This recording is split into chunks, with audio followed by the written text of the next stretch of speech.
Welcome, wrestling historian fans. This is the King V once again. Wow. Gonna rant real quick about Ted DiBiase. They need to get him higher on the card. They need to get him better matches in these mixed tag team matches, and he's just on a losing streak. It's not doing it for me. I mean, Cody Rhodes is doing much better over on SmackDown, even though he's a big heel.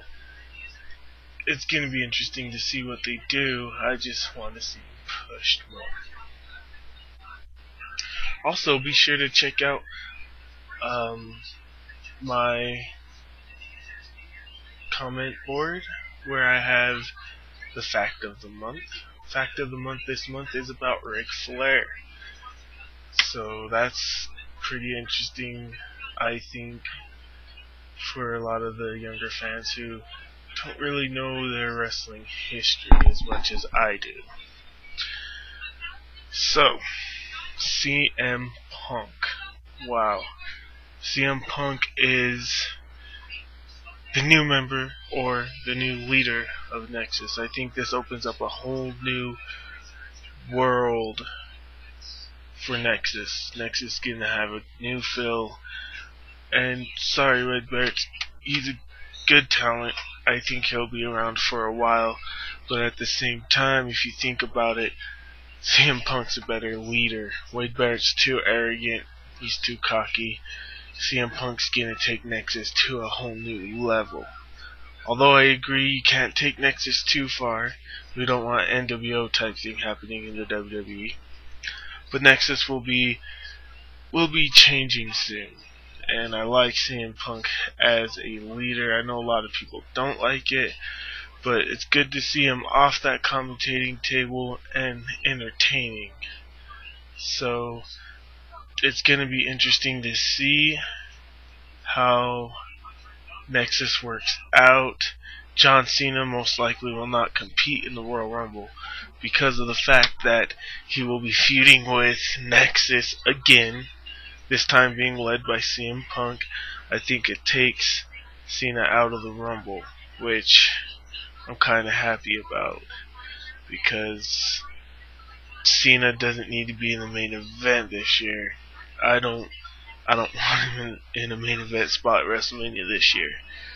So it's his turn to be a mid-carder again on WrestleMania and let someone else have the spotlight. So those are my thoughts on Cena and Nexus and the new Nexus and how it's going to work. Also, Triple H coming back soon. I know he's coming back soon. They make a lot of references to it on the show. So I believe Triple H will be coming back soon. Maybe he comes back and wins the Rumble. I doubt it. I'd much rather him just come back, make Sheamus lose the Rumble by interfering, and then continuing his rivalry with Sheamus. The Miz, although I was kind of shocked, because The Miz will defend his title next week on Raw in a Falls Count Anywhere match against John Morrison. I'm kind of shocked about it because I was figuring that was going to be your main event at the Royal Rumble. So this is just telling me that Morrison will lose. He will not win the title. Miz has to have that title until at least the end of Royal Rumble. The main event Royal Rumble, that's when he'll lose it. So now that John Morrison's putting it out there saying, next week, Raw, I want my title match. Get that match out of the way, get Orton back on the top, and Orton will probably main event against The Miz at the Royal Rumble, which means Orton will not be in the Royal Rumble. So it's going to be interesting to see who wins the Rumble. They're starting to take out some of those key guys that usually go far in the Rumble, starting to take them out, which means my prediction of Christian is starting to look a lot better. A lot of other people's predictions, like CM Punk or Jack Swagger or whoever other people pick, that most of the time would be like, I don't think they're going to win. It's looking a lot more promising right now in the WWE. They're taking a lot of the main eventers out of the Rumble match now because of recent events. Storylines are piling up. It's going to be very interesting.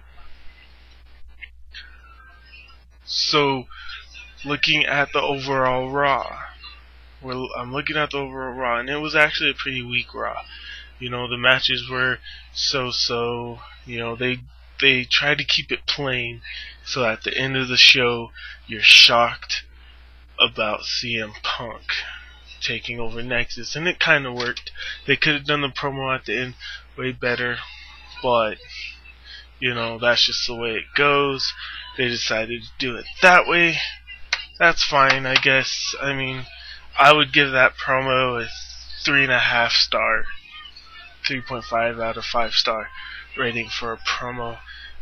It was a decent promo. They could have done better. So it's gonna be interesting to see what Cena does next.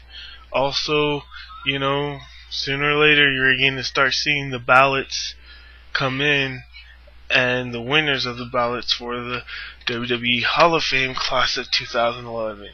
So that's going to be interesting to see when that comes out, because we're starting to near Royal Rumble, and usually around the next few weeks they have at least one solid entry to the Hall of Fame. Speaking of the Hall of Fame, The Miz.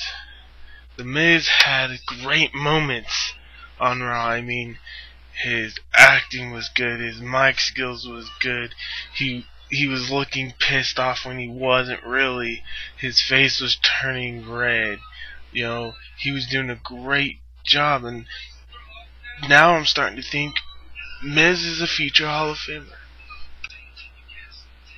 And the reason why I think that is because, you know, he has a catchphrase that is unforgettable. His mic skills are awesome. His wrestling has improved so much.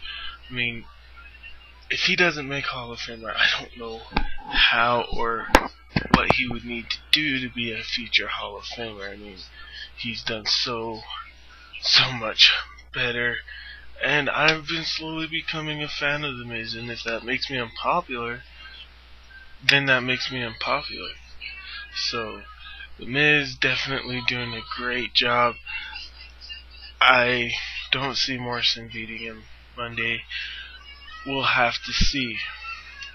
But Morrison, he's a great wrestler. He's also a former Tough Enough guy, but I don't think he has what it takes to be on the top.